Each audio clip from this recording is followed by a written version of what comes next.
I spoke at the top of the program about the disgraceful stunt pulled by Chinese officials at Parliament House yesterday, a stunt aimed at one of my Sky News colleagues, Cheng Lei.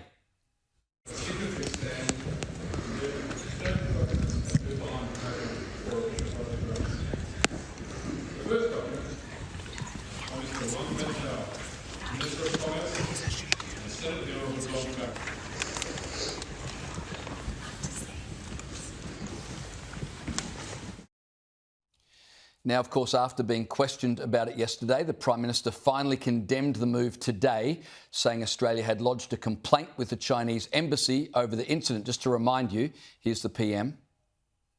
We have different values and different political systems.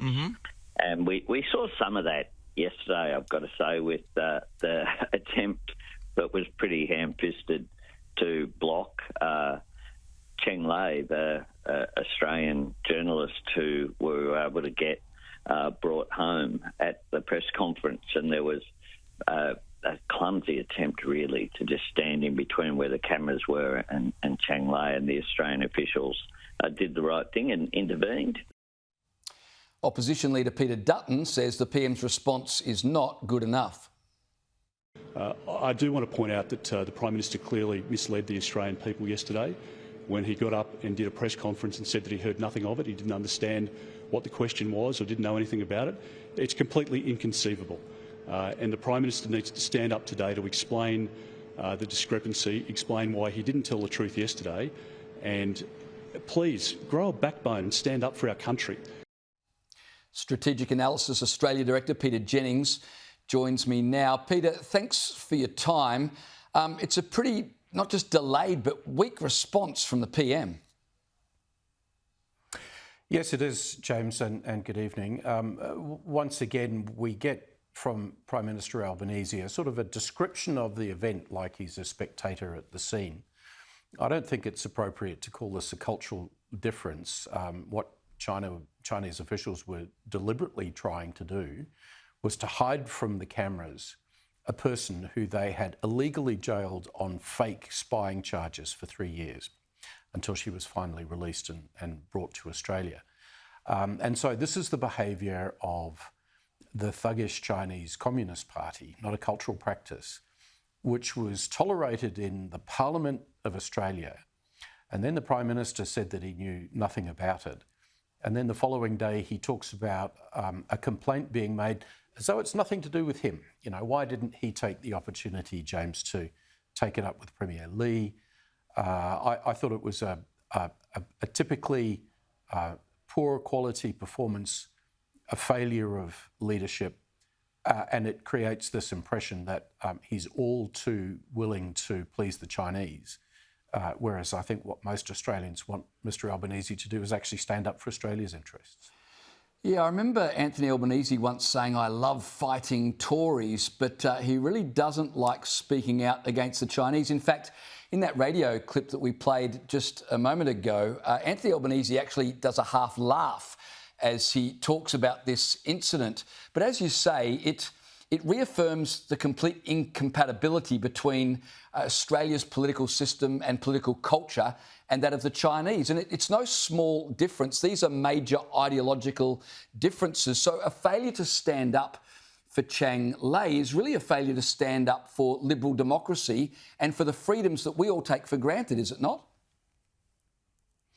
It is, and do you know, I think it's a pattern of behaviour that we're seeing from this government too, that the emphasis on panda diplomacy, being pro-panda, all of these horribly poor quality jokes, the failure on several occasions now to publicly speak out in defence of Australian Defence Force personnel coming under attack in a helicopter on board ship, by the Chinese People's Liberation Army. You know, I think from this visit, the Chinese Communist Party can conclude justly that they have Australia where they want us to be, which is quiet and subservient, doing their business, laughing at their jokes. I just think the Prime Minister has misread this situation and how Australians will react to it. And part of that is driven by a sort of a very tribal view inside the government that well, they've shown that they're better than the previous coalition government at managing China relations. And I just don't think that's the case, James. They happen to, frankly, get lucky after COVID when China decided that its aggressive wolf warrior diplomacy wasn't helping it anywhere, here or in Europe or elsewhere, and so they quietened down. And that's what has enabled a resumption of contact. But it's contact without substance. If our Prime Minister can never raise difficult issues, then all we have is photo opportunities to suit the interests of the Communist Party and nothing which really suits the interests of Australia. Yeah, well, it's pretty easy to manage a relationship if you give the other party everything they want. The Prime Minister said that he and the Chinese Premier have agreed to establish a military communications line to avoid further, what should we call them, regrettable incidents at sea and in the air, such as you described earlier. How believable is this idea of military communications between the two nations as a way of avoiding further mishaps?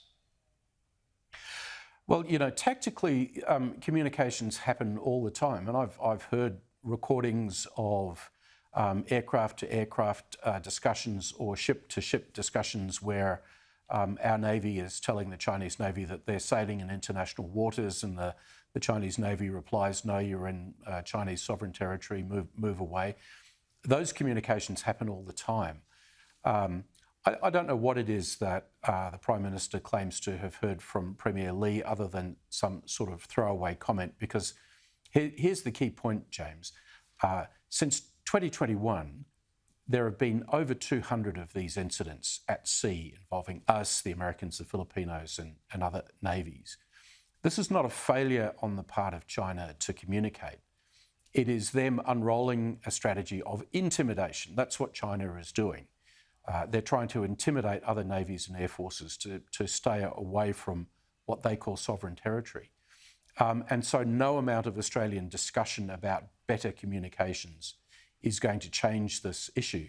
The Chinese military is doing exactly what it wants to do. And our PM shouldn't be so silly as to be sort of fobbed off by a passing comment from Premier Lei, who is not in the Chinese military chain of command and has no authority over them. These discussions about communications will go nowhere.